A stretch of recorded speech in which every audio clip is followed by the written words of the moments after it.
FORA.tv. The world is thinking. Any understanding of an event as it's unfolding is going to be, by its very nature, wrong in many respects.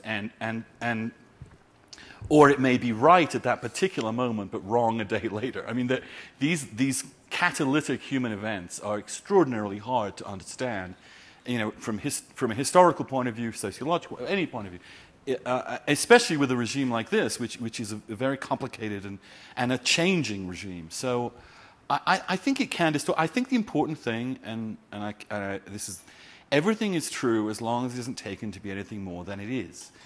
All this information is vital and real. The critical thing is to try and understand it in context constantly, to try and also keep looking up at the big picture, to understand the larger forces in the region, for example.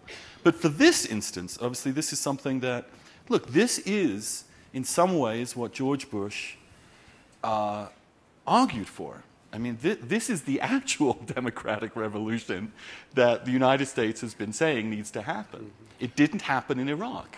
It happened in Iran. And I think it was always going to happen in Iran before it happened in Iraq.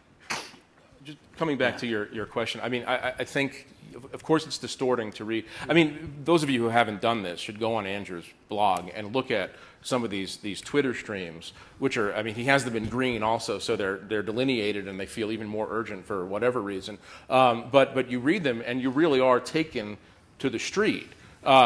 And that's very useful. The problem with being taken to the street is that distorting effect of being, you know, if you've covered a battle, you know, you see, as a reporter, you see about 25 feet around you, and you have no idea if the side you happen to be covering is winning or losing. It's the same thing, I think, with Twitter, which is, I'm going to say something on behalf of our antique profession of reporting, which is why you absolutely should read these Twitter feeds, but you need the reporters to filter the information and test it. And actually wait a while and think about it and analyze it and then present it in a more complete, coherent package. I think taken together, you'll get a better understanding of what's happening on the streets. But I think it's also true that reporters on the ground are also suffering from a massive distortion of perspective. Of course. And especially when they come at it, as we all do, with a set of ideas that we're trying to interpret the world. So I think that in some ways we have a million little reporters as opposed to a handful of experienced long-term ones. Now, I think that what that needs, and especially in a situation like Iran, where they've shut down the reporters. I mean, there is a situation when they've kicked them all out. So then you have no option. But I know we've had a debate about this, but you know, someone like Roger Cohen who goes to Iran and does a report, there are plenty of arguments that he's right or he's completely wrong because his perspective is skewed in a certain way by the people he meets.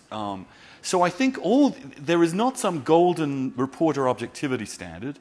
Neither is it, and what you need actually in this case is analysis. You need people who understand the history, the language, the culture, and also the broader regional issues. These are complicated, difficult things. But you also need that reporter to go to the site of the murder of this 26-year-old woman and confirm the details. I mean, it's vitally important for the sake of the... But you can't do it. Well, sometimes you can and sometimes you can't. But I'm arguing for both. Yeah. I'm arguing for both approaches. But is a report, because this gets to it, because if you get, let's say, the video of it happening, so we actually, I mean, you can't get more, you can't get a better reporter than an actual video of a dropping I disagree. dead. I disagree.